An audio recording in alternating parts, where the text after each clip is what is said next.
قال الله تعالى في كلامه المجيد والفرقان الحميد من قرأ القرآن فاستظهره فحل حلاله وحرم حرامه وادخله الله الجنة। আল্লাহ রাব্বুল আলামিনের দরবারে আমাদের লাখ কোটি শুকর যে মহান আল্লাহ তাআলা আমাদের আপনাদেরকে দুনিয়ার বুকে প্রেরণ করেছেন।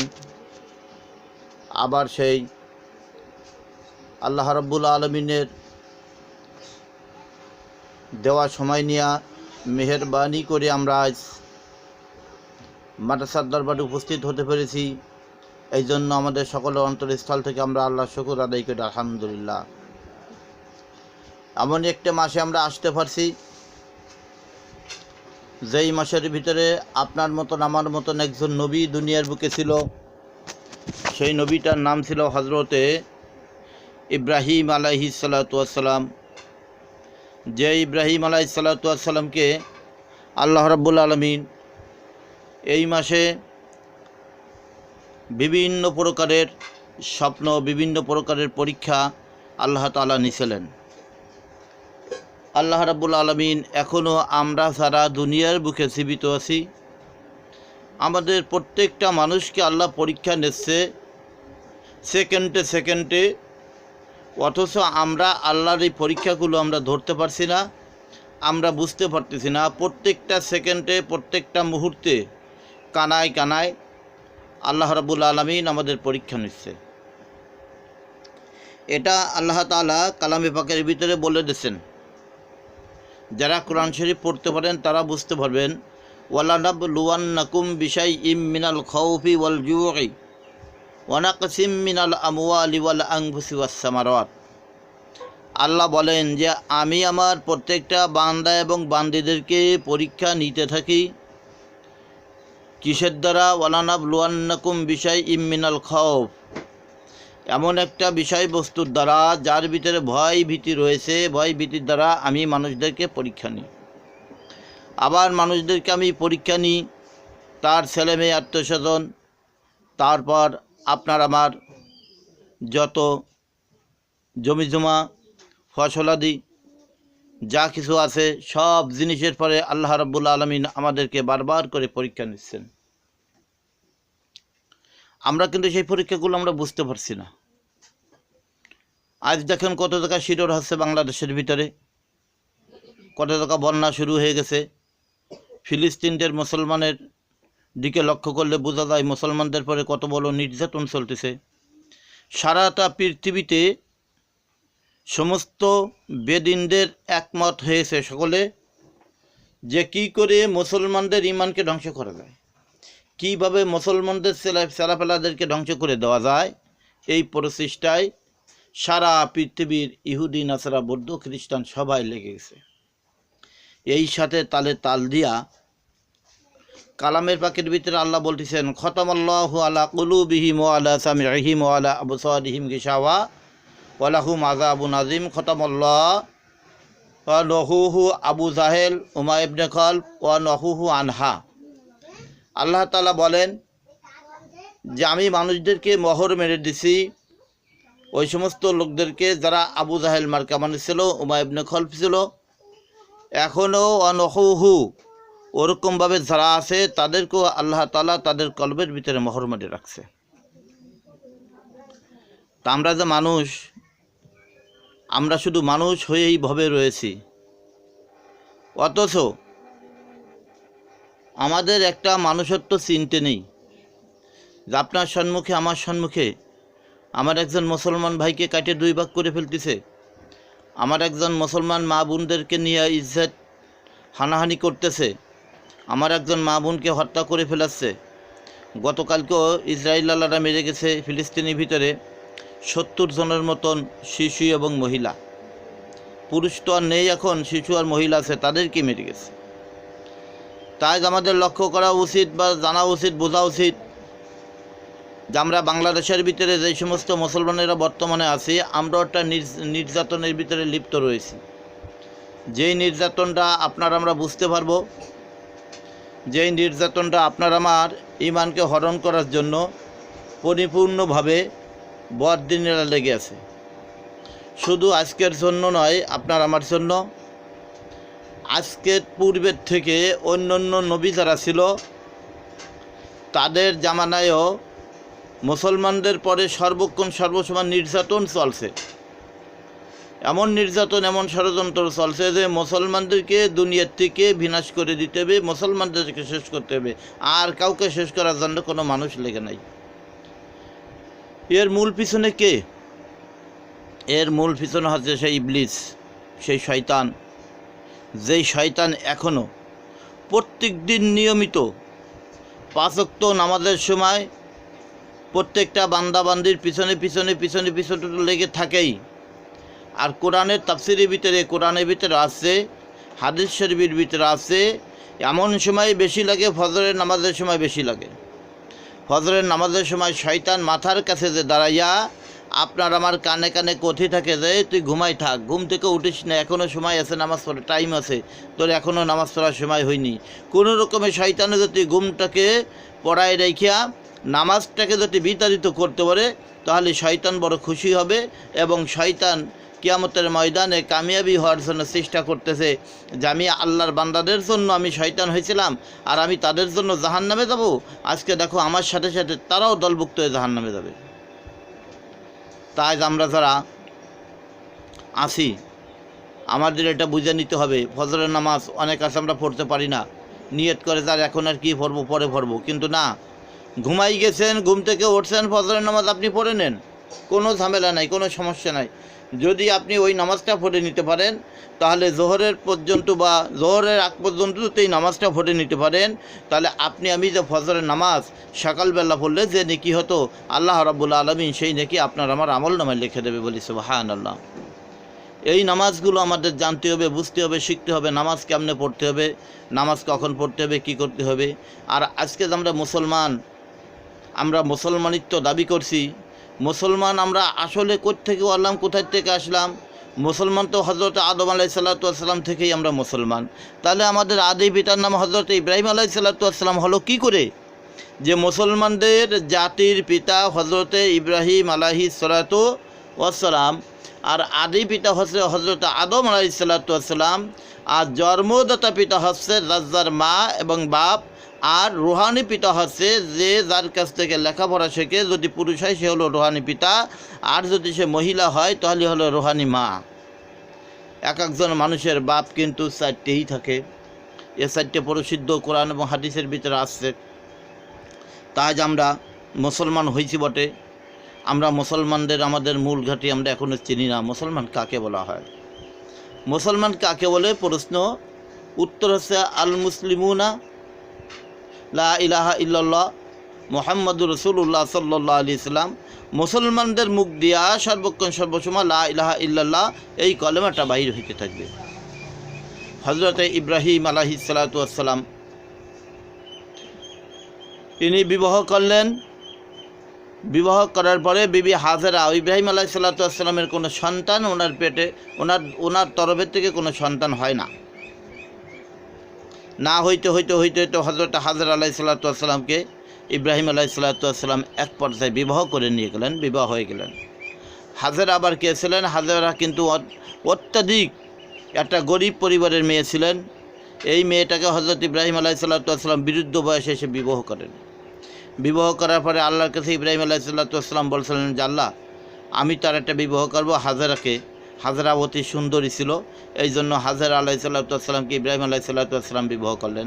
হাজেরা আলাইহিস সালাতু ওয়াস সালামকে লাঞ্ছিত অপমানিত করার জন্য সাহেরা বিবি উনি খুবই তরিতরি হয়ে লেগে গেল। ওই সময় কিন্তু সতীনে খুবই বাদাবাদি ছিল। একদিন রাত্রে ইব্রাহিম আলাইহিস সালাতু ওয়াস সালামকে আল্লাহ স্বপ্নে দেখাচ্ছে যে ইব্রাহিম, তোমার বিবি হাজেরাকে তুমি বনবাসে রেখে আসো। ইব্রাহিম আলাইহিস সালাতু ওয়াস সালাম চিন্তা করে, হায়রে, আমার কোনো সন্তান নাই, আমার কোনো ছেলে নাই, মেয়ে নাই। হাজেরা আলাইহিস সালাতু ওয়াস সালামের পেটে হয়তো একটা বাচ্চা আসতেছে, আবির্ভাব বোঝা যাচ্ছে। আর আজকে সেই সন্তানসহ আল্লাহ রাব্বুল আলামিন আমাকে অর্ডার দিচ্ছে তাকে বনবাসে রেখে আসো। ইব্রাহিম আলাইহিস সালাতু ওয়াস সালাম ঘুম থেকে উঠলেন। ঘুম থেকে ওঠার পরে আল্লাহর শুকর আদায় করলেন। হাজেরা আলাইহিস সালাতু ওয়াস সালামকে ডাকলেন যে হাজেরা, ঘুম থেকে ওঠো। উঠছে। হাজেরা আলাইহিস সালাতু ওয়াস সালাম বলেন, যে কিরে স্বামী কী খবর? কয় যে হাজরা, আল্লাহ আমার পর একটা পরীক্ষা চালাইছে, খুব সম্ভব আমার আল্লাহ রাতের বেলা স্বপ্নে দেখাইছে তোমাকে বনবাসে রেখে আসতে বলছে। বলছে আচ্ছা ঠিক আছে, যদি আল্লাহ খুশি হয় আমার বনবাসে রাখলে আপনি আমার বনবাসে রেখে আসেন, সমস্যা কী।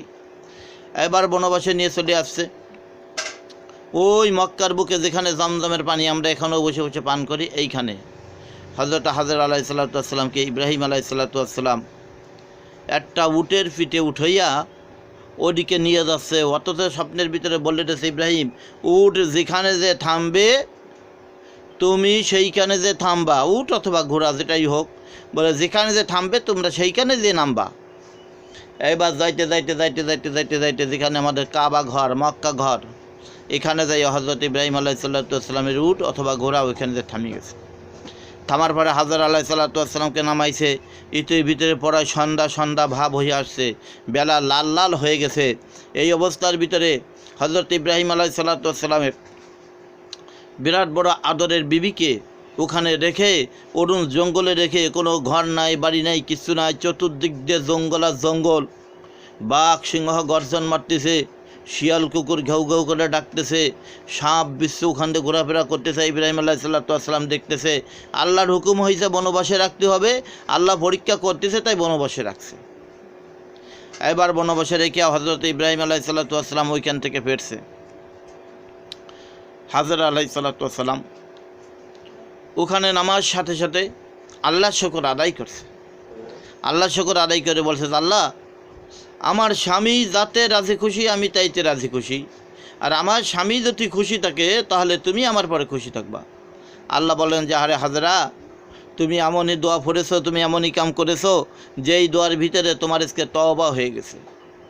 যেমনটি আমরা যদি কেউ বাড়িতে ঘরে বসে আমাদের কোনো মা বোন যার যার স্বামীর প্রশংসা করে, স্বামীর জন্য যদি দোয়া করে, স্বামী নয়ন গোছরে যদি স্বামীর প্রশংসা করে, ওই প্রত্যেকটা মহিলার কিন্তু একটা তওবা করলে যে নাকি সেই নাকি তার আমলনামায় লেখা হয়। কিন্তু বিরাট বড় কঠিন এটা কিন্তু করা। অনেক স্বামী তো আছে বিরাট বড় মারাত্মক সিরিয়াস, মদ খায় গাঁজা খায়, আর অনেকের স্বামী আছে মদও খায় না গাঁজাও খায় না, 5 ওয়াক্ত 5 বার আজান দেয়, 6 ওয়াক্ত নামাজ পড়ে, বাড়ি গেলে বিবির সাথে মোটে বনেই না, খেটর খেটর ঝগড়া ঝাঁটি মারামারি কিরে কিরি লাগাই রাখে। জানে রাখতে হবে যে ওই যে মুসল্লি, ওই মুসল্লি নামাজ আল্লাহর দরবারে কবুল হচ্ছে না। হাদিস শরীফের ভিতরে আছে, যদি কারোর কোনো স্ত্রী পরে যদি কোনো স্বামীটি রাগান্বিত হয়ে যায়, যদি আজান তো বাড়ির দ্বারে মক্কার ঘরেও যদি আবে কৌসারের পানি দিয়ে গোসল করে যদি নামাজ পড়ে, আল্লাহ কয় যে আমি ওর ওই নামাজ কবুল করি না। আর ওই মহিলার নামাজও আল্লাহ কবুল করে না যেই মহিলাটে স্বামীকে রাজি খুশি রাখতে পারে না। আজকে অমুক বাড়ির অমুক ব্যক্তির স্বামী কত সুন্দর ব্যবহার, কত সুন্দর আলোচনা করে, তার বিবির সাথে কত কথা বলে, তাহলে আমার স্বামীটা আমি রাখতে পারবো না কেন? আমার স্বামী আমার কথা শুনবে না কেন? শুনতে হবে। হাদিস শরীফের ভিতরে আছে, যদি কোনো মহিলা স্বামীর সামনে যদি নাচাখোচা করে, প্রত্যেকটা নাচের বিনিময়ে এক একটা তওবা করলে যে নাকি সেই নাকি তার আমল নামায় লেখা। তাই বলো ওই নাচে না, ঝগড়া ওরিয়ারে নাচে না, সেই নাচে না, কিন্তু স্বামীকে খুশি রাখবে সেই জন্য এমন কোনো আমল যদি কোনো করতে পারে কোনো মা বোন, তাহলে তার আমল নামায় কিন্তু তওবা করার নেকি আসবে। কিন্তু সাবধান, এইসব করতে দিয়ে যদি অন্য মানুষ দেখে বা শোনে তাহলে কিন্তু আবার গুনাহ হয়ে যাবে, উল্টো হয়ে যাবে। এই জন্য সাবধান থাকতে হবে। হযরত হাজর আলাইহিস সালামকে ইব্রাহিম আলাইহিস সালাম অরুণ জঙ্গলের ভিতরে রাখে এখন বিদায় হচ্ছে, বিদায় হইতেছে। মা হযরত ইব্রাহিম আলাইহিস সালাম হাজরার দিকে করুণ সুরে তাকাইয়া চোখের পানিগুলো দরদর করে ছেড়ে দিয়েছে। হাজর আলাইহিস সালাম ডেকে বলে, স্বামী আজ যদি আপনার এই চোখ দিয়ে পানি পড়ে আর কিয়ামতের ময়দানে যদি আপনি মারা যান, আল্লাহ যদি জিজ্ঞেস করে, ও ইব্রাহিম আমি তোমাকে পরীক্ষা করার জন্য দিয়েছিলাম, আর তোমার ওই অশ্রু দিয়ে চোখের পানিগুলো পড়েছিল, এই চোখের পানির বিনিময়ে তোমার হিসাব দিতে হবে। গায়েবের থেকে আওয়াজ হয়ে গেছে, ও হাজরা তুমি যে প্রশ্ন করেছো, যে উত্তর দিয়েছো, উত্তরটা সঠিক আছে, কিন্তু উল্টা। যদি কোনো স্বামী তার স্ত্রীর জন্য নেক দোয়া করতে যদি এক ফোঁটা চোখের পানি ফেলে দিতে পারে, চোখের পানি ফেলাইয়া রাখতে পারে, ছড়াইয়ে দিতে পারে, এক ফোঁটা চোখের পানির বিনিময় কিয়ামতের ময়দানে যদি কোনো কারণবশত কোনো ব্যক্তি জাহান্নামে যায়, কোনো পুরুষ যদি জাহান্নামে যায়, আল্লাহ রাব্বুল আলামিন ওই এক ফোঁটা চোখের বিনিময়ে ওই ব্যক্তির জাহান্নামের আগুনকে নিভাইয়া দেবে বলি সুবহানাল্লাহ। হাজরা আলাইহিস সালাতু ওয়াস সালাম ইব্রাহিম আলাইহিস সালাতু ওয়াস সালামকে বললেন যে ইব্রাহিম, তাহলে এখন তুমি চলে দাও। এবার ইব্রাহিম আলাইহিস সালাতু ওয়াস সালাম ওখান থেকে রওনা হয়েছে। যখন রওনা হয়েছে, হাজরা আলাইহিস সালাতু ওয়াস সালাম ইব্রাহিমের দিকে তাকাচ্ছে। তাই ইব্রাহিমের সুরও ইব্রাহিমকে পরিপূর্ণভাবে দেখা যাচ্ছে।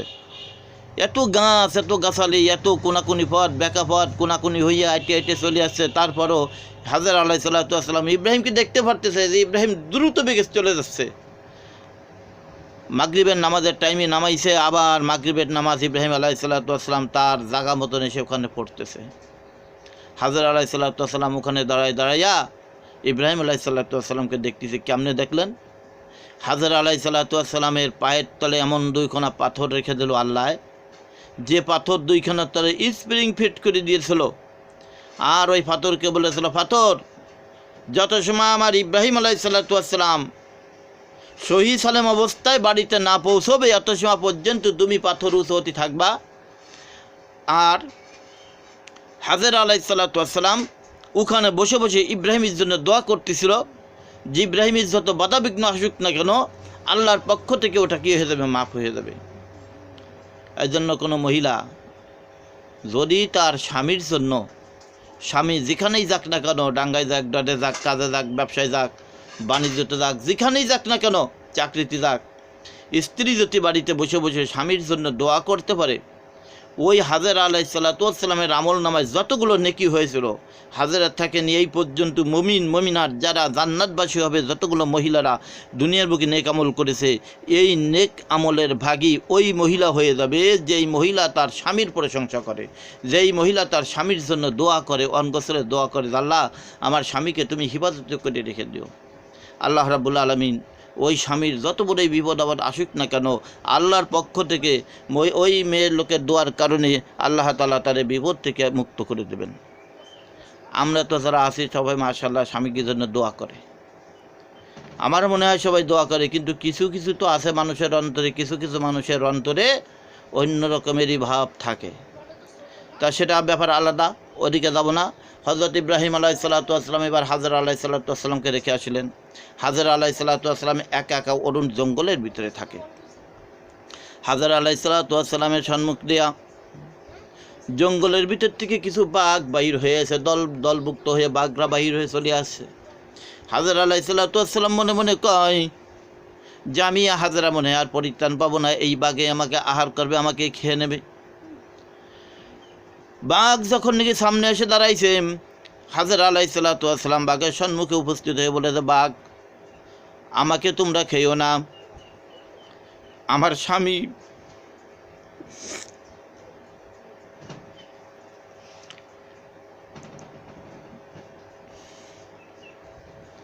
বাঘটা বলতেছে, বাঘ আমাকে খেও না, কারণ আমার স্বামী আমাকে এখানে নামাই রেখে আমার জন্য আল্লাহর কাছে দোয়া করে গেছে।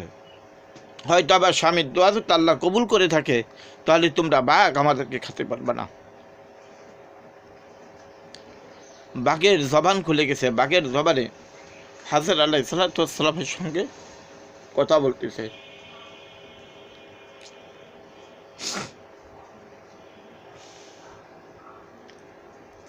বাঘে বলতেছে, না হাজরা, তোমাকে আমরা খাবার জন্য আসিনি, তোমার রূপ দেখার জন্য আমরা আসিনি, আমরা আসছি তুমি এমন একজন ব্যক্তির মা হবে যেই ব্যক্তির পক্ষ থেকে এমন একজন মহামানব দুনিয়ার বুকে আসবে। আমরা সেই সংবাদটা ইতিপূর্বে মুহূর্তের ভিতরে আমাদের এই মক্কার ভিতরে, অরুণ জঙ্গলের ভিতরে, বাতাসের ভিতরে ভু ভু করে শব্দ হয়ে হচ্ছে, যেখানে হাজরা আলাইহিস সালাতু ওয়াস সালাম আছে ও বাঘ, এই বাঘের ভিতরে এই হাজরা আলাইহিস সালাতু ওয়াস সালামের পক্ষ থেকে এমন একটা সন্তান দুনিয়ার বুকে আসবে, যেই সন্তানের পক্ষ থেকে এমন একজন মানুষ দুনিয়ার বুকে আসবে, তার নামে যদি কোনো ব্যক্তি একবার দুরূদ শরীফ পাঠ করে আল্লাহ রাব্বুল আলামিন তার পিছনের গুনাহগুলো মাফ করে দেবে বলি সুবহানাল্লাহ। সেই নবীর নাম হচ্ছে কি মুহাম্মদুর রাসূলুল্লাহ সাল্লাল্লাহু আলাইহি সাল্লাম। হযরত হাজরা আলাইহিস সালাতু ওয়াস সালাম একদিন যায়, 2 দিন যায়, অরণ্য জঙ্গল কাটিয়ে একটা ঘরের মতন ব্যবস্থা করলেন। করার পরে অরণ্য জঙ্গলের ভিতরে যতগুলো জমি ছিল সমস্ত জমিগুলো আবাদ করলেন। কিছু কিছু জমি আবাদ করার কারণে বাইরের থেকে কিছু কিছু মানুষ ওখানে উপস্থিত হয়ে গেলেন। হাজরা আলাইহিস সালাতু ওয়াস সালামকে কর দিয়ে, ট্যাক্স দিয়ে তারা ওখানে ঘর বাড়ি বানালেন, যেহেতু তারা তো ভয়তে আসতে সাহস পায় না। আর হাজরা আলাইহিস সালাতু ওয়াস সালাম যেখানে ঘুরে আসে সেখানে কোনো দিন বাক্ত বাড়ির কাছে একটা পিপিলিকাও ঢুকতে সাহস পায় না। এখন সবাই হাজরা আলাইহিস সালাতু ওয়াস সালামকে টাকা পয়সা দিতে ওনাকে ফি দিতে কর খাজনা দিতে হাজরা আলাইহিস সালাতু ওয়াস সালাম অনেক ধনী হয়ে গেছে। ধনী হয়ে যাওয়ার পরে ওখানে অন্যান্য লোকেরা এসে বসবাস করে, যারা সিরিয়ার থেকে নিয়ে মক্কা পর্যন্ত ব্যবসা করে। ব্যবসা বাণিজ্য করতে করতে এখন আর সেই মক্কা, সেই জঙ্গল আর জঙ্গল নেই। এখন ওখানে হয়ে গেছে বিরাট বড় মহা সুন্দর বাগিচার মতন। বর্তমানে যেরকম নাম রয়েছে নূরে মদিনা অথবা মক্কা, যে না দেখছে সে বুঝবে না। এবার কিছুদিন যাওয়ার পরে ইসমাইল আলাইহিস সালাম যখন জন্মগ্রহণ করেছেন, 4 বছর বা 5 বছর বয়সের সময় আল্লাহ রাব্বুল আলামিন ইব্রাহিম আলাইহিস সালামকে অর্ডার দিলেন যে ইব্রাহিম তুমি হাজরার সংবাদ নাও। ইব্রাহিম আলাইহিস সালাম হাজরার সংবাদ নেওয়ার জন্য এবার প্রস্তুত হয়েছে।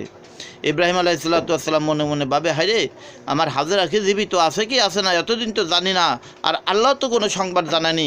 কিন্তু আল্লাহ যখন বলছে যে ও ইব্রাহিম তোমার হাজরার সংবাদ নাও, তাহলে হাজরা আলাইহিস সালাম জীবিত আছে। ইব্রাহিম আলাইহিস সালাম বলে দিলেন আলহামদুলিল্লাহ। কি বললেন? আলহামদুলিল্লাহ। এইবার ইব্রাহিম আলাইহিস সালাম খবরের জন্য আসতেছে। হাজরা আলাইহিস সালামের পেটে যে হজরতে ইসমাইল আলাইহিস সালাম দুনিয়ার বুকে জন্মগ্রহণ করেছেন, ওই জমানার লোকেরা ওখানে বিরাট বড় একটা মাঠ তৈরি করেছে, আর ওখানে ছোট ছোট ছেলেমেয়েরা খেলাধুলা করে। প্রত্যেকের বাবারা যে প্রত্যেকের সন্তানকে কাঁধে করে করে আনে আর ধুলোগুলো ঝেড়ে ঝেড়ে দেয়। ইসমাইল আলাইহিস সালাম শুধু চতুর্দিকে তাকাইতে থাকে যে আমার বাবা কোথায়।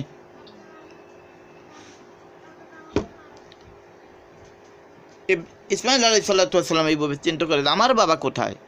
হাইরে এতগুলো সন্তানের বাবারা এসে তার ছেলে মেয়েদেরকে নিয়ে যায়, আমার বাবা কোথায়। এখন বাবা সম্বন্ধে কিছুটা বোঝা দিচ্ছে। তারপরে দেখে যে ওনার মা যায়। মাটা একদম বলতেছে মা এই দেখেন বিরাট বড় একটা কাহিনী। বলে কি মা? কি বাবা? কাজে মা আমি দেখি আমরা যাদের সঙ্গে খেলাধুলা করি সবার সাথে আমি বেশ ভালো খেলাধুলা করতে পারি। আমার সাথে যারা খেলাধুলা করে পারে না তাদেরও মা বাবা এসে তাকে কোলে করে নিয়ে কত প্রাধান্য দিতে ধুলোবালিগুলো ঝুরাইয়া কাপড় চুপড় ফড়াইয়া তাদেরকে সাজাই কোথায় নিয়ে যায়। মা আমার বাবা কি নেই?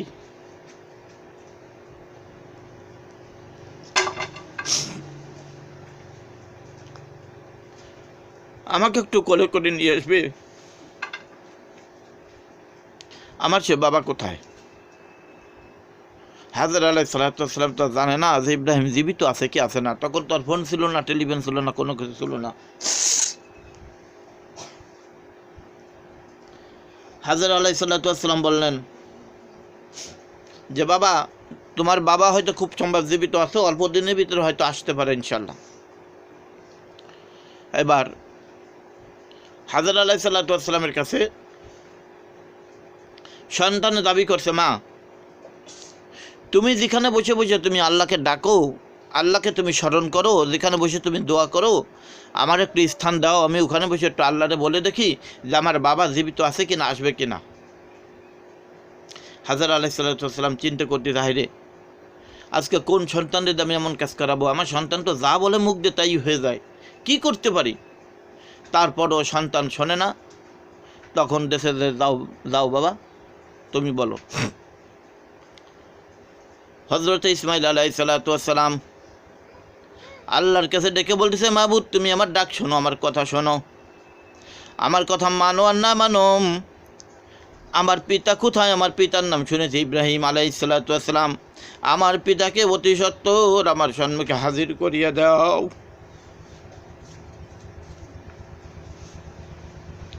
এই বলে ইসমাইল আলাইহিস সালাম ওখানে বসে বসে কাঁদতেছে আর দোয়া করতেছে।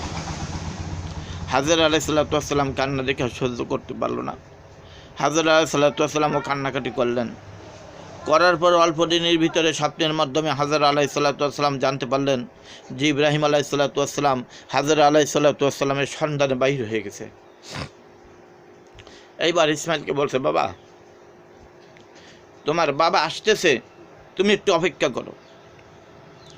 ইসমাইল আলাইসাল্লাতাম খেলাধুলা বাদ দিয়া রোডের পাড়ে দাঁড়িয়ে মাথা রাস্তার পাড়ে দাঁড়ায় থাকে। আর যে ব্যক্তি আসে একটা উট নিয়ে ঘোড়া নিয়ে আসে, তাকে ডেকে ডেকে বলে যে আপনি কি আমার বাবা ইব্রাহিম? তখন অন্য অন্য লোকে বলে যে আবার কি নতুন নাম বলে যে ইব্রাহিম কি আবার কি কার কথা বলে, কথা আপনি কি আমার বাবা ইব্রাহিম? যে আসে তাকে এই কথা বলে, তা কেউ স্বীকার করে না। একদিন ইব্রাহিম আলাইসাল্লাতাম এসে উপস্থিত হয়ে গেছে। ইসমাইল আলাইসাল্লাতামের দিকে ইব্রাহিম আলাইসাল্লাতাম তাকাইছে। তাকানি পরে দেখে যে ইসমাইলের মুখে এমন একটা আয়নার মতন ফিট হয়ে গেছে যে ইব্রাহিমের ছবি তার কপালের ভিতরে দেখা যাচ্ছে, আর ইব্রাহিম আলাইসাল্লাতামের ছবি ইসমাইল আলাইসাল্লাতামের কপালে দেখা যাচ্ছে। মানে একজনের চেহারা আর একজনের চেহারের সাথে হুবাহু মিলে গেছে। এইবার ইসমাইল আলাইসাল্লাতাম ওই ব্যক্তি যখন ওখানে আসছে আর যখন নাকি নামছে ডেকে বলতেছে, আপনার নাম কি? ইব্রাহিম। আপনি কি আমার পিতা? ইব্রাহিম আলাইসাল্লাতাম বললেন যে হা। তোমার নাম কি? ইসমাইল। বলে হা। আমি স্বপ্নের যুগে শুনেছি আমার একটা সন্তান হয়েছে, তার নাম ইসমাইল রাখা হয়েছে। তালি বুঝি তুমি বুঝি সেই ইসমাইল? বলে হা, আমি সেই ইসমাইল। ইব্রাহিম আলাইসাল্লাতাম ঘোড়ার পিঠির থেকে নেমে গেলেন, উটের পিঠির থেকে নেমে গেলেন। নেমে বলতেছে, বাবা তুমি আমার স্থানে বসিয়ে দাও। আর ওই ইসমাইল আলাইসাল্লাতাম ছোট্ট নাবালেক সন্তান ডেকে ডেকে বলতেছে, আব্বা না, এটা সম্ভব না, আমার মা রাগ করবে, আমি বেয়াদবি করতে পারবো না, আপনি ওঠেন, আপনার উটের লেগাম ধরে আমি অতি দ্রুত বেগে আমার মায়ের কাছে আপনাকে উপস্থিত করে দেব। এবার ইব্রাহিম আলাইসাল্লাতাম ইসমাইল আলাইসাল্লাতামের সঙ্গে কোনো রকমের যুক্তি খাটাইয়া কোনো কিছুতে জিততে পারলেন না, আগতে পারলেন না। এবার আগতে না ফাটার পরে ইব্রাহিম আলাইসাল্লাতামকে ইসমাইল আলাইসাল্লাতাম ওইভাবে বাড়িতে নিয়ে গেছে। বাড়িতে যে দেখে যে হাজর আলাইসাল্লাতাম অপেক্ষা আছে। হজরত হাজর আলাইসাল্লাতামের সঙ্গে সাক্ষাৎ করলেন। ইসমাইল আলাইসাল্লাতাম, হাজর আলাইসাল্লাতাম, ইব্রাহিম আলাইসাল্লাতাম এক জায়গায় বসে বসে গল্প আলোচনা কথাবার্তা বলতেছে। বলতে বলতে বলতে একদিন, 2 দিন, 3 দিন পর্যন্ত রয়েছে ইব্রাহিম আলাইসাল্লাতাম। 3 দিন পরে থেকে আল্লাহ স্বপ্নে দেখানো শুরু করেছে, একটা পরীক্ষা করতেছে আল্লাহ ইব্রাহিম আলাইসাল্লাতামকে। ইব্রাহিমকে বলতেছেন, ইব্রাহিম তোমার কাছে আমি একটা জিনিস চাই, তোমার প্রিয় বস্তুকে আমার নামে কুরবানি করে দাও। বলি সুবহানাল্লাহ। ইব্রাহিম আলাইসাল্লাতাম ঘুম থেকে উঠছে। ঘুম থেকে ওঠার পরে চিন্তা ফিকার করতেছে। ইসমাইল আলাইসাল্লাতাম ঘুম থেকে উঠছে, কয় যে বাবা কি চিন্তা করেন? কয় যে বাবা তুমি একজন নাবালেক ছোট্ট মানুষ, তোমার কাছে বললে কিছু হবে না? কয় যে না বাবা বলতে হবে। কি হয়েছে বলেন? এই ইব্রাহিম আলাইসাল্লাতাম ডাক দিয়ে বলেন, ইসমাইল আল্লাহ রাব্বুল আলামিন আমাকে ডেকে বলছে যে ইব্রাহিম তোমার এই প্রিয় বস্তুকে তুমি কুরবানি করো।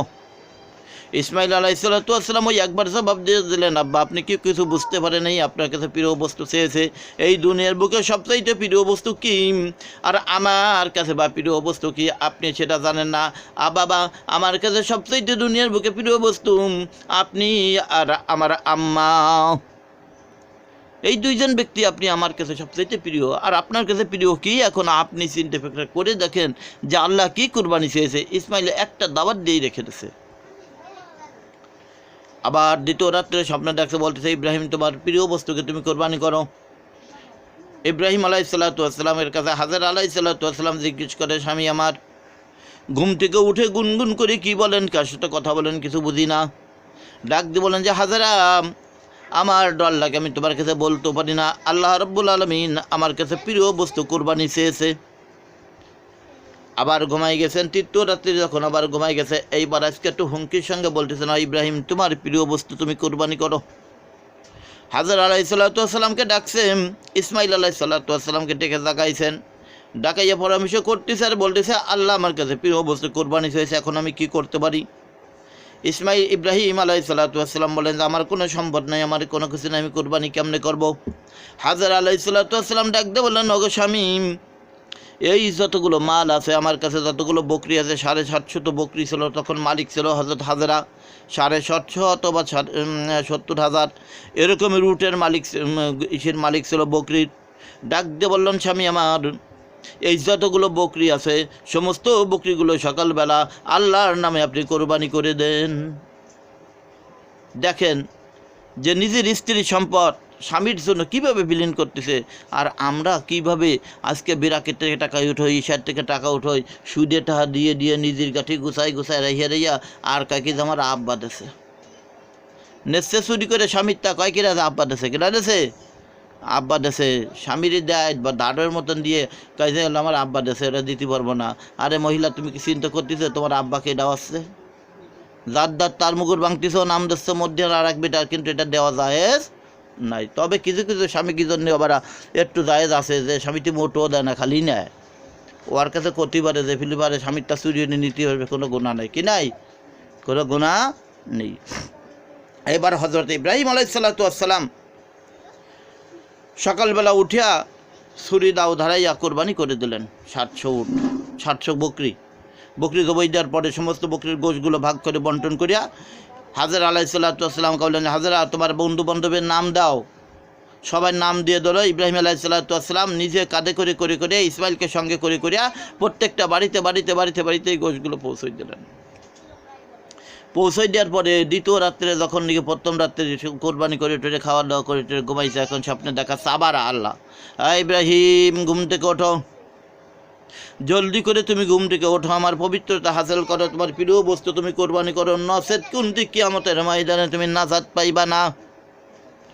এইবার আবার ইব্রাহিম আলাইহিসসালাম হাজরা আলাইহিসসালামকে ইসমাইল আলাইহিসসালাম ডেকে বলতেছে, আল্লাহ আবার আজকে কলে যে প্রিয় বস্তু কোরবানি দিতে হবে, আমি তো বুঝতে পারতেছি না কিছু কী করতে পারি। হাজরা আলাইহিসসালাম বললেন যে বুঝতে পারছি, আমাদের 700 উট আছে, সকালবেলা উঠে আমার এই উটগুলোকে আপনি আল্লাহর হস্তে কোরবানি করে দেন। এবার ইব্রাহিম আলাইহিসসালাম ছুরি ধার দিচ্ছে আর উটগুলো জবাই দিচ্ছে। ইসমাইল আলাইহিসসালাম পিছনে পিছনে ঘুরতেছে, বাবার সঙ্গে সব কিছু দেখতেছে। আমাদের দেশে যেরকমভাবে ছোটো ছেলে মেয়ে থাকলে মা বাবার পিছনে পিছনে ঘুরতে থাকে, দেখতে থাকে কী করতেছে, কী এরতেছে, কী কাটতেছ, কী এরতেছ, প্রশ্ন জবাব দিতে দিতে দিতে তারা কিষেন কামাই যায়। এবার উটগুলো কোরবানি করে দিয়েছে। উট কোরবানি দেওয়ার পরে সব কিছু বন্টন টন্টন করার পরে যখন সন্ধ্যা হয়েছে, ইব্রাহিম আলাইহিসসালাম আবার আল্লাহ শুকর আদায় করে ঘুমাইছে। আল্লাহ রাব্বুল আলামিন আজ ডাক দিয়ে বলছেন, ইব্রাহিম বুঝতে পারতেছি না, তোমার 1 দিন নাই 2 দিন নাই 3 দিন পর্যন্ত বললাম তোমার প্রিয় বস্তু তুমি কোরবানি করো, নচেত কিন্তু কিয়ামতের ময়দানে তোমার কোনো নাজাতের ফয়সালা থাকবে না। এবার বুঝতে পারছি ইব্রাহিম আলাইহিসসালাম ইসমাইল আলাইহিসসালামকে আর হাজরা আলাইহিসসালামকে ডেকে আবার জাগ্রত করে ডাক দিয়ে বললেন, হাজরা আমার কাছে যে প্রিয় বস্তু কোরবানি চাচ্ছে আমি তো বুঝতে পারলাম না। ইসমাইল আলাইহিসসালাম ডাক দিয়ে বলেন, আব্বা আমি বুঝতে পেরেছি, আমি বলতে পারি কি হইতেছে। আল্লাহ হয়তো আমাকে কোরবানি চাইতেছে আপনার কাছে, আপনি বুঝতেছেন না, বুঝেও আপনি আমাকে বলতে সাহস পাচ্ছেন না। বাবা গো, তুমি শুনে রাখো, আমার মতন শত শত ইসমাইলকে যদি আপনি কোরবানি করে দেন, আর আমার মতন ইসমাইল যদি দুনিয়ার বুকে জন্মগ্রহণ করে, আরে কোরবানির জন্য সকলে প্রস্তুতি হইয়া যাবে। ইসমাইল আলাইহিসসালাম বলতেছে, আবার এই যে কিছু কিছু কবিরা গানের ভিতরে কয় যে ইসমাইলকে কোরবানি দেবে জানে না তার মায়, ওই সমস্ত বন্ডামি পাইছে কোথায়? নবী ওলিদের কাজের ভিতরে ছিল একটা পরামর্শ আলাদা, তাদের একটা কথাবার্তার ভাব ছিল আলাদা। আর আজকাল কয়েকটি মানুষ কয়েকটি যে না ওটা ছিল না, ওটা একটা মিথ্য কথা, পরামর্শ করতেছে। এইবার ইব্রাহিম আলাইহিসসালাম ঘুম থেকে উঠে অস্ত্রগুলো ধার দিচ্ছে।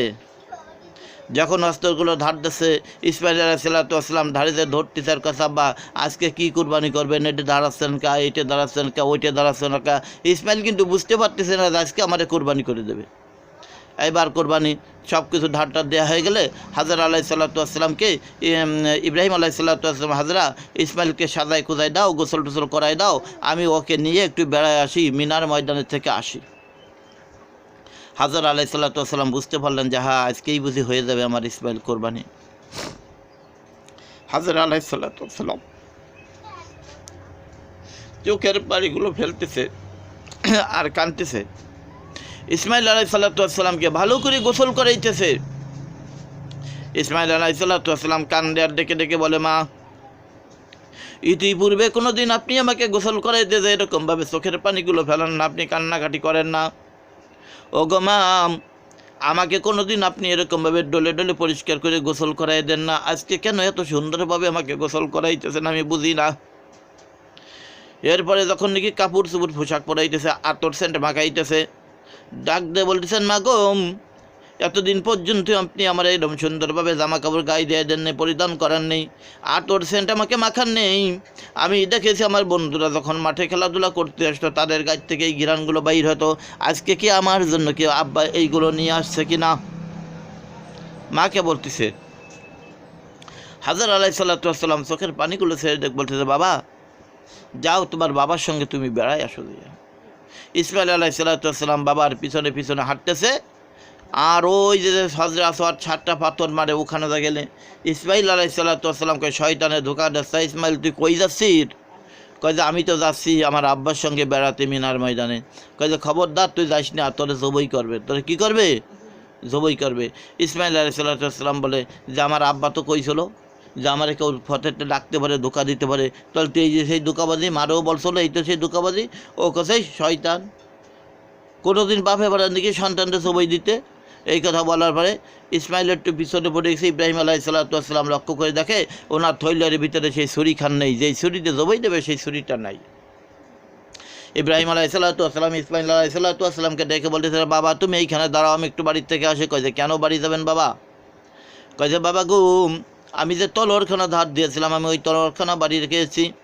ইব্রাহিম আলাইহিসসালাম যখন রওনা হয়েছে, ইসমাইল আলাইহিসসালাম ছোট্ট নাবালেক সন্তান মনে মনে ভাবে, আমার বাবা যদি আজকে বাড়ি তলোয়ার আনতে যায় আর আমি ইসমাইল যদি এইখানে দাঁড়াই থাকি, এই বড় একটা বিরাট বড় বেয়াদবি হয়ে যাবে, আমার বাবাকে আমি যাইতে দেবো না, আমি নিজেই তলোয়ার আনার জন্য বাড়ির দিকে অগ্রগতি হয়ে যাব। এবার বাবাকে ডাকতেছে, বাবা দাঁড়ান। দাঁড়াইছে, দাঁড়ান পরে ইসমাইল আলাইহিসসালামের মুগ্ধ বললেন, খেদমতে মা দরফে ডাকুন সব হোসাম তাকে বাসি দর্দু আলম বখতিয়ার। ডাক দিয়ে বলতেছেন, বাবা গো, দুনিয়ার বুকে যদি কেউ মা বাবের খেদমত করতে পারে আল্লাহ রাব্বুল আলামিন দুনিয়ার থেকে তার তাকদির পাল্টায় দেবে। আর আজকে যদি আপনি তলোয়ার আনতে যান আর আমি ইসমাইল যদি এইখানে দাঁড়াই থাকি, আমার বিরাট বড় বেয়াদবি হয়ে যাবে। আর আমি ইসমাইল যদি এখন মারা যাই, কালকে আল্লাহর কাছে আমি জবাব দিতে পারবো না। বাবা গো, আপনি এইখানে থাকেন, আমি তলোয়ারখানা যে নিয়ে আসি। এই কথা বলে ইসমাইল আলাইহিসসালাম দৌড় মারছে বাড়ির দিকে।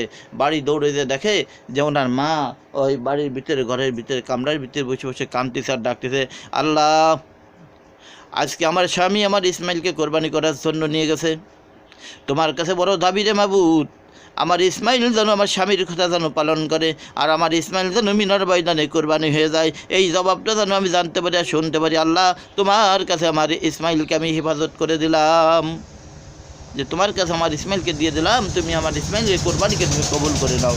আসে ইসমাইল আলাইহিসসালাম ঘরে এসে ডাকতেছে, মা। হাজর আলাইহিসসালাম ঘরের কোনা থেকে ডাকছে, কে বাবা ডাকো কেন? করণ ছুরি, কান্না ছুরি। কথা, মা তুমি কান্দো কেন? কারণটা কি? তুমি কান্দো কী হয়েছে তোমার? আব্বা যে তলোয়ারখানা রেখে গেছিলো ওই তলোয়ারখানা দাও, এইখানে রেখে গেছিলো, ভুল হয়ে গেছে, তাই আমি নেওয়ার জন্য আসছি। তখন মাতে সেই তলোয়ার ধরে দিচ্ছে, যেই তলোয়ার দিয়ে সন্তানকে জবাই করবে। এ কত বড় পরীক্ষা, কত বড় কঠিন। এই কঠিন পরীক্ষা যদি আজকে আপনার আমার মাধ্যমে আসতো তাহলে আমরা কী করতাম? যেমনটি আমাদের ভিতরে কঠিন একটা পরীক্ষা রয়েছে, আপনাদের যাদের ছেলেমেয়েরা মাদ্রাসায় লেখাপড়া করতেছে, এখানে লেখাপড়া করতেছে, এ কত বড় কঠিন পরীক্ষা তা বলে শেষ করা যাবে না। আজকে যদি আপনাদের মাঝে যদি বলা হয় যে আপনাদের সন্তানদেরকে কালকের থেকে বা আজকে সন্ধ্যার থেকে মাদ্রাসায় রাত্রে থাকা লাগবে, আপনারা কষ্ট করে একটু খাবার এখানে পৌঁছে দিয়ে যাবেন। ইব্রাহিম আলাইহিসসালামকে যদি আল্লাহ রাব্বুল আলামিন আজকে হাজর আলাইহিসসালামকে যদি অরুণ জঙ্গলে ফেরায় আসার জন্য অর্ডার দিয়ে থাকে, আল্লাহর কথা যদি কবুল করে থাকে, আমাদেরকে তো আল্লাহ রাব্বুল আলামিন এবং রাসূলুল্লাহ সাল্লাল্লাহু আলাইহি সাল্লাম বলতেছেন, তোমাদের শিক্ষা করার জন্য যদি ঘর থেকে তোমাদের অরুণ বিদেশে অথবা বিলাতেও যদি তোমাদের যেতে হয়, তাহলে তোমরা সেদিকে অগ্রগতি হয়ে যাও। আজকে আপনাদের একজন সন্তান, আপনাদের মেয়েরা মাদ্রাসায় লেখাপড়া করতেছে, মিশকাত দাওরা পড়তেছে, হেদায়া অন্যান্য কিতাব বড় বড় কিতাব পড়তেছে। এই কিতাবের জন্য যদি আপনারা খেদমতের জন্য বাড়ি বসে যদি নির্দিষ্ট করেন, যা হোক আর তাই হোক, স্বামীর সঙ্গে পরামর্শ করে আমার মেয়েকে মাদ্রাসায় রাখার জন্য আমি চেষ্টা করব, যাতে পড়াটা সৌন্দর্য হয়। আমরা তো নিজের একটা হাদিস পড়তে পারলাম না, কোরআনের আয়াত পড়তে পারলাম না, আমাদের মেয়েরা আজকে বুখারী শরীফ, আমাদের মেয়েরা আজকে তাফসির, আমাদের মেয়েরা আজকে হিদায়া কিতাবের মাসলা, আমাদের মেয়েরা কোরআন তর্জমা, এই সমস্ত জিনিস পড়তেছে। আমরা আমাদের মেয়ের জন্য ফি সাবিলিল্লাহ আমাদের পক্ষ থেকে খেদমত করার জন্য আমরা প্রস্তুতি হয়ে যাব।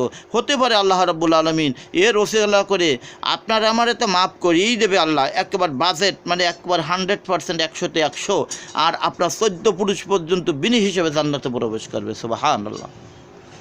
এইবার ইসমাইল আলাইহিস সালাতু ওয়াস সালাম তলোয়ারখানা নিয়ে যখন দৌড়তেছে, দৌড়ার সাথে সাথে পিছন থেকে শয়তানে ডাকতেছে, ও ইসমাইল একটু দাঁড়াও, শোনো, তোমার হাতে যে তলোয়ারখানা রয়েছে এই তলোয়ার দিয়ে কিন্তু তোমাকে জবাই করা হলে ইসমাইল তুমি কিন্তু জানো না। শয়তানে বলতেছে, শয়তানের চোখের পানি ফেলায় ফেলায় দেখায় দেখায় কাঁদতেছে। আর ইসমাইল আলাইহিস সালাতু ওয়াস সালাম আস্তে ফাতর ধরে শয়তানকে ঘা মারছে। এই শয়তান, তুই মা আব্বাই পারেনি কি আমাকে জবাই করতে? তুই আমার ভুল বুঝেছিস। হট এই বলে 7টা ঘাই দিয়েছিল। ওই জন্য যারা হজে যায় তারা ওখানে 7টা পাথর না মারলে তাকে হজ হয় না। আবার সাফা মাররা ওখানে হাজর আলাইহিস সালাতু ওয়াস সালাম যেখানে দৌড়েছিল সেখানেও পাথর মারা লাগে, ওখানে না দৌড়লে তার হজ হয় না। এবার ইসমাইল আলাইহিস সালাতু ওয়াস সালাম যখন বাবার কাছে গেছে, হাফসাই পড়ছে যে কয়েছে, বাবা শুনবা? বলে কি হয়েছে? ওই জায়গায়, বাবা কে জানু তোমার মতো এরকম বড় জামা গায়ে আমার ডেকে ডেকে বলতেছে তোর বাবা তোর জবই দেবে, তুই ওখানে যাস না। কয় তুমি কি কইছো? কয় যে আমি বলছি যে আমার বাবা আমার জবই দিতে পারে, জবই যদি দেয় আল্লাহর হাস্তে আমার দেবে, তোর কী হয়েছে? হ্যাঁ আল্লাহ আকবর। কয় ইব্রাহিম আলাইহিস সালাতু ওয়াস সালাম সন্তানের হাত ধরে না হাঁটা শুরু করছে। হাঁটতে হাঁটতে হাঁটতে হাঁটতে এইবার মিনার ময়দানে পৌঁছে গেছে, এইবার কুরবানি করবে। ইসমাইল আলাইহিস সালাতু ওয়াস সালাম যখন ওখানে পৌঁছে গেছে, ইসমাইল আলাইহিস সালাতু ওয়াস সালাম নিজে বলেন যে আমি চতুর্দিকে তাকায় দেখি যে আমার সম্মুখে শুধু জান্নাতের বাগিচাগুলো ভাসতেছে। চতুর্দিকে যেদিকে তাকাই সেদিকে জান্নাত দেখে, যেদিকে তাকাই সেদিকে জন্য ইসমাইল আলাইহিস সালাতু ওয়াস সালাম ইব্রাহিম আলাইহিস সালাতু ওয়াস সালামকে প্রশ্ন করে, আব্বা ওই ঘরটা কি? আবার এদিকে তাকায়, কয় যে আব্বা ওই ঘরটা ওর চাইতে সৌন্দর্য দেখা যায়। কয় যে বাবা ওই ঘরটা এর চাইতে ভালো সৌন্দর্য দেখা যায়। কয় যে বাবা রে, আমি যেখানে দাঁড়াই রয়েছি বাবা, এমন ঘর তো জীবনে কোনোদিন দেখি নাই, কোন ঘরের ভিতরে আসলাম। আবার উপর দিকে তাকাই, বল, কয় যে বাবা উপরে তো বিরাট বড় ঘর দেখা যায়। ইব্রাহিম আলাইহিস সালাতু ওয়াস সালাম চোখের পানিগুলো ফেলে আর বলে, আল্লাহ আজকে তুমি আমার ইসমাইলকে জান্নাতগুলো দেখাইতেছো কোরবানি করার আগে, আল্লাহ হয়তো তুমি আমার কুরবানি কবুল করবা, এই কুরবানির ওসিলা করে আল্লাহ তুমি আমার বিরাট বড় জান্নাতের অধিকারী বানাইয়া দিবা। আর আজকাল আমরা কোরবানি করতেছি, জামাইজন আসবে না, আসলে কেমন দেখা যাবে না? আরে আল্লাহ, বাড়ির দ্বারে মানুষই কমে যে অমুক এই এবার ভয় রয়ে গেছে, কয়টা সুদেটা হয়নি কোরবানি দি, কীটা হয়নি সুদেটা হয়নি কোরবানি দি। খবরদার খবরদার, যারা সুদ খায়, যারা সুদের সাথে জড়িত, তাদের সাথে কেউ কোরবানি করবে না, দরকারে কোরবানি দেবেন না। কুরবানি না দিয়ে কুরবানি যে টাকা পয়সাগুলো আছে এইগুলো বিনি হিসাবে সৎকা করে দিতে হবে মানুষের মাধ্যমে, কুরবানি সেইটা বেশি নাকি হবে। তবুও সুদখোরের সাথে আর ঘুষখোরের সাথে আর মুনাফেকের সঙ্গে আর যারা কোরআন হাদিস মানে না তাদের সাথে কুরবানি চলে না, চলে না, চলে না, চলবে না। এদের থেকে কিন্তু সাবধান থাকবেন। আর যদি আপনারা কেউ সুদ টুদ খাইয়ে থাকেন তাহলে তওবা করবেন, আল্লাহ আমরা সুদ খাইছি, যা খাইছি তো খাইছি, আর জীবনে কোনদিন খাবো না। সুদ খাওয়ার কিন্তু অনেকগুলো লাইন আছে। একটা লাইন আছে শয়তানে বুঝোয়, আরে তুই সুদ তো খাবি, তুই রম্বাই খা, শতকরা 10টা না খেয়ে তুই 1 টাকা খা, ওটাও সুদ। গু তো গু, পায়খানা তো পায়খানা, গুড় সেইতে গন্ধ বেশি চতুর্দিক দেওয়া। আবার কিছু কিছু মানুষ সুদ খায় টের পাওয়া যায় না, সেই সুদ খা কিরকম ব্যাংকে নিয়ে টাকা থুই যায়। কোথায় থুইছে? ব্যাংকে টাকা থুয়ে মাসে মাসে উঠোয়া জায়গায় বসে বসে রাক্ষসের মতন সাবাই সাবাই খায়, আর নেয়াজ নাড়ায় খাসির মতন। আর কয় কি যে আমরা খুব ভালো আছি, ভালো আছি। আর শয়তান তুই খাচ্ছিস কি? তুই তো ব্যাংকে সুদ খাস, তুই তো সুদখোর। তুই যেখান থেকে হাইটে যাস সেখান থেকে 70 দিনের জন্য রহমতের ফেরেশতা বিদায় নেয়, কয় যে আমি ওইখানে যাবো না। এই জন্য কিতাবে লেখা আছে কোনো সুদখোরের সাথে কোনো সম্পর্ক রাখা যাবে না, কোনো সুদখোর ঘুষখোরে বাড়ির কাছে আসতে দেওয়া যাবে না। যে তুই আমার বাড়ি আসবেন, আমার বাড়ি থেকে 70 দিনের জন্য রহমতের ফেরেশতা বিদায় নেবে, তোরে মুড়ো সলা দিয়ে বাড়াবো, পায়খানা বাহাবো, সলায় মাহায় তোরে পিটেবো, যে তুই আর জীবনে কোনোদিন আমাকে এদিক না আসিস। সুদখোরের সাথে আপনারা কেউ সম্পর্ক রাখবেন না, সুদখোরের থেকে দূরীভূত থাকার জন্য চেষ্টা করবেন। আর সুদ কাকে বলে, কেমন জিনিসকে বলে, এটা আমরা অনেকে জানি না। এটা হয়তো আগামীতে সুযোগ পেলে বলে দেওয়া হবে, আজকে বলা সম্ভব হবে না। আজকে 18টা আগে ইসমাইলের কুরবানি পর্যন্ত যাই শেষ করা হবে। এবার ইব্রাহিম আলাইহিস সালাম ডাক দেন, বাবা ইসমাইল তুমি কি বলছো? বলো কে? বাবা না। কয় যে বাবা রে, তুমি যে সর্বপ্রথম দিন আমাকে বলেছিলেন যে আব্বা আল্লাহ তো আপনাকে আজকে প্রিয় বস্তু কোরবানি কথা বলছে, তাহলে আমাকে কোরবানি করার কথা বলছে। আমি ইসমাইল কিন্তু কোরবানি হওয়ার জন্য প্রস্তুতি রয়েছি। এইবার ইব্রাহিম আলাইহিসসালাম কয় যে বাবা আজকেই তোমাকে কোরবানি করার জন্য নিয়ে আসছি। ইসমাইল আলাইহিসসালাম কয় যে বাবা তাহলে আমি সেই গরুর মতন আর বকরির মতন আমি শুয়ে পড়লাম, আমার আপনার ধরে ফেলাই দেওয়া লাগবে না, আমার টাইসে ধরা লাগবে না, আমার হাত পাও বাঁধা লাগবে না বাবা, আপনি আমার জবাই করে দেন। আমি জবাই হওয়ার জন্য আমি প্রস্তুত হয়ে গেছি। আল্লাহ শুকর আদায় করে ইসমাইল আলাইহিসসালাম জমিনের বুকে শুয়ে বলে যে বাবা এইবার চুলি চালাই দেন, আল্লাহু আকবার বলে আপনি আমার জবাই করেন, আমি জবাই হওয়ার জন্য আমি প্রস্তুতি আছি। ইব্রাহিম আলাইহিসসালাম দোয়া পড়তেছে, জবাই করবে। ইতির ভিতরে ইসমাইল আলাইহিসসালাম ডাক দিয়ে বলেন বাবা গো আপনি আমার জবাই করবেন, আপনার কাছে একটা কথা রয়েছে বাবা, আমার জামাটারে খুলে দেন, আমার পোশাকগুলো খুলিয়ে আনেন, খুলিয়ে নেওয়ার পরে আমাকে আপনি জবাই করেন, কারণ আমার মা আমার এই পোশাকগুলো ফোড়াইয়া দিয়েছে।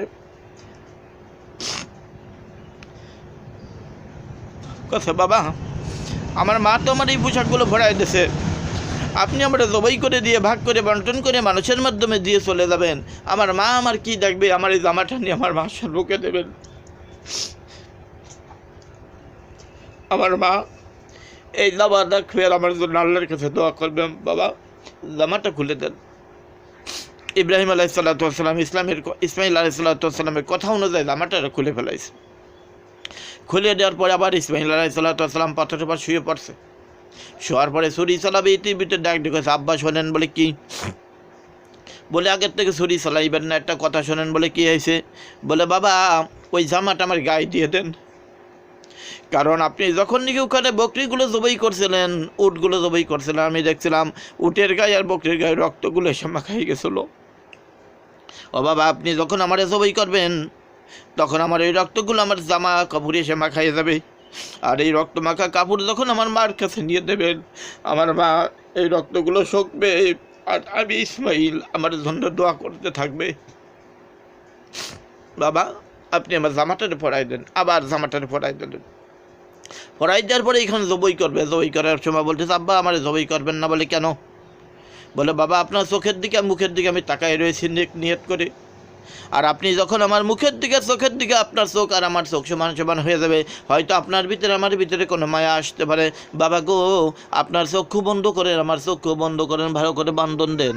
এইবার আপনার পাগড়ি খুলে চোখ যখন বাঁধছে, বান্ধার পরে এইবারে জবাই করবে। জবাই করতে সময় ডাক দেখো যে বাবা আস্তে জবাই করেন না। বলে কেন? আমার চক্ষু খুলে দেন, আপনার চক্ষু খুলে ফেলান। আল্লাহ যদি নাকি জবাব জিজ্ঞেস করে ও ইসমাইল তোমাকে যখন জবাই করতে গেছিল তখন তুমি জবাইতে তোমার মায়া লাগবে বলে আমি আল্লাহ আমার পর তোমার মায়া নাই, তোমার বাবার পরে মায়া চলে যাবে বলে তোমার চক্ষু বান্ধন করেছিল, আর তোমার বাবার চক্ষু বান্ধাইছিলে তোমার পর মায়া আসবে, আমি আল্লাহ আমার পরে মায়া নাই। এই কথা যদি আল্লাহ জিজ্ঞেস করে বাবা জবাব দিতে পারবো না, জবাব যদি দিতে না পারি তাহলে অনন্তকালের জন্য জাহান্নামে থাকতে হবে। ওগো বাবা আপনার চোখও খুলে দেন, আমার চোখও খুলে দেন। এই বলে আবার দুইজনের চোখ খুলে ফেলাইছে। এবার আবার যখন কোরবানি করবে আবার জবাই করবে, জবাই করার জন্য আবার দোয়া শুরু করে দিয়েছে। এইবার কাছে বাবা রাখেন ছুরি চালাইবেন না। বলে কেন বাবা কি হয়েছে? কই যে বাবা গো আজকে যদি আপনি আমাকে যখন জবাই করবেন আমি যখন হাত পাও এরকমভাবে নাড়া দেবো যেরকমভাবে গরুতে এবং বকরিতে যেরকমভাবে হাত পাও ছাটাছাটি করেছিল ওই রকমভাবে যখন আমি ছাটাছাটি করব হয়তো ভুলের কারণে আপনার গায়েটা আমার আঘাত লেগে যেতে পারে, আর এই আঘাতের বিনিময়ে আমি ইসমাইল জাহান্নামী হয়ে যেতে পারি, আর আপনি কিয়ামতের ময়দানে জাহান্নামীর বাবা হয়ে যাবেন। বাবা গো আমার হাত পাও ভালো করে বেঁধে দেন, তারপরে আপনি আমার কোরবানি করেন। এবার হাত পাও বাঁধছে, বান্দার পরে ডাক দিয়ে বলছে বাবা আমার এখনও কোরবানি করবেন না, হাত পাও খুলে দেন।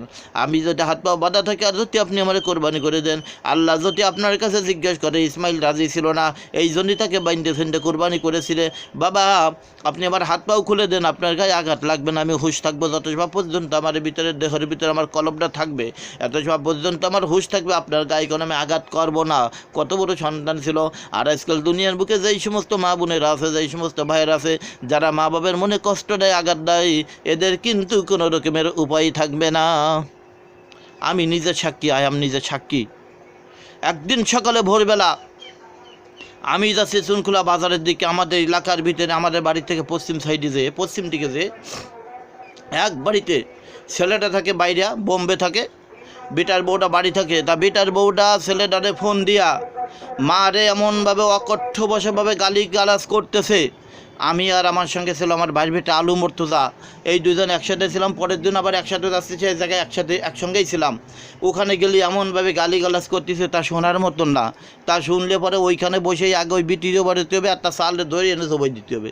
মারে গালিগালাজ করতেছে ফোনের মাধ্যমে, পানি দেবো, তোরে হ্যান করবো, ত্যান করবো, ওটা করবো, সেটা করবো। আর মাতে ওখানে বসে বসে ডাকতেছে, আল্লাহ তুই শুনিস, এর ব্যবস্থা আল্লাহ তুই করে দিস। আমি বললাম জালিম মর্তুজা, হাট হয়ে গেছে কাজ। যেই মাতে এরকমভাবে দোয়া করতে পারে তাহলে হয়ে গেছে কারবার, আর কোনো কথা নাই, আর কোনো কিছু বলা যাবে না, আর চলে যায়। এইবার হাঁটা দিয়ে চলে গেছি। চলে যাওয়ার পরে পরের দিন আবার সকালবেলা 6টা বাজে এই ফজরের নামাজ পড়ে ওদিকে যাচ্ছি। যাওয়ার পরে দেখলাম সেই মহিলা, যেই মহিলাতে তার শাশুড়ির বেশি কথা শুনেছে, সেই মহিলা খালি বুক ধরে করতেছে, ও মা আমি মরে গেলাম, ও মা আমি মরে গেলাম, ও মা আমি মরে গেলাম, এই বলে বলে কানতেছে, কাজে মা আমি মরে গেলাম, আমি মরে গেলাম, মরে গেলাম, এই করতে করতে করতে করতে একজন বেগানা পুরুষ ছেলেরা, একজন বেগানা পুরুষ আর 2-3 মহিলা তাকে আটাশিং করে ধরে বেঁধে ধরিয়ে তাদের নিয়ে যাচ্ছে এখন ডাক্তারের কাছে। সারা রাতের ভিতরে ঘুমাতে বেঁধে, কয়েক বছরের আগের কথা, 3-4 বছর আগের কথা। এইবার যখন নাকি নিয়ে যাচ্ছে, নিয়ে যাওয়ার পরে রাস্তার পরে উঠেছে, রাস্তায় উঠেনি পরে ওই মহিলাটা শুধু করলো যে, ও মা গেলাম রে। আল্লাহর কথা একটু কথা তার মুখ দিয়ে শুনতে পারলাম না।